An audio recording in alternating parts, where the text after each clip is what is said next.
Il Mose non è un'esperienza passata assolutamente in sé, perché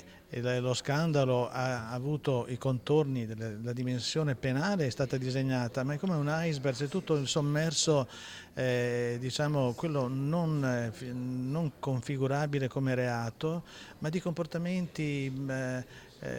eccessivi che la pubblica amministrazione si è consentita. Mi sembra una cosa, un mondo da scandagliare, c'è del lavoro da fare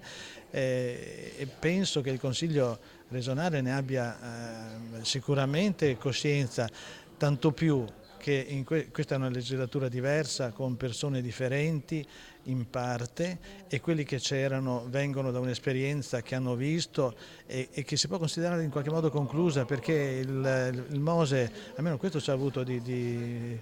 positivo, ha tolto di mezzo una parte della classe dirigente che era chiaramente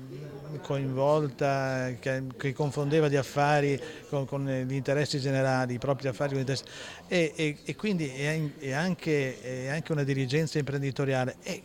può venirne fuori una svolta. La corruzione non si batte di certo inasprendo le pene. Certo, la corruzione era punita poco, adesso una nuova legge ha inasprito la pena. La corruzione si batte essenzialmente prevenendola, non con la risposta giudiziaria, quindi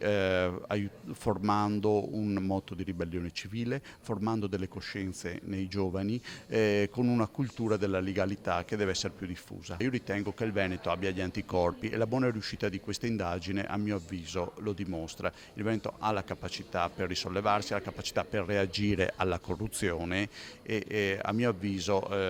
in futuro ne potremo vedere dei risultati. Certo, non ci si può attendere dei risultati a breve, semini oggi per raccogliere probabilmente tra 10 o tra 20 anni. Mi auguro che questi anticorpi prevalgano appunto su queste sacche di malaffare che non sono assolutamente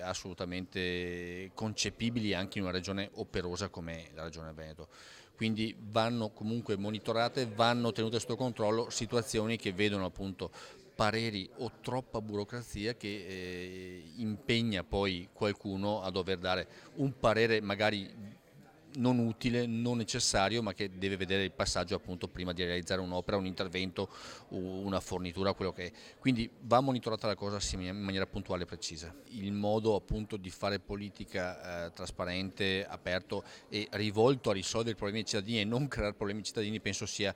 alla base per evitare appunto che fenomeni di questo tipo vadano in qualche maniera a essere esercitati in qualsiasi ganglo della pubblica amministrazione. Noi siamo convinti che per combattere la corruzione nella pubblica amministrazione bisogna continuare a parlarne in ogni sede per fare in modo che ogni cittadino, indipendentemente dal ruolo che ricopre,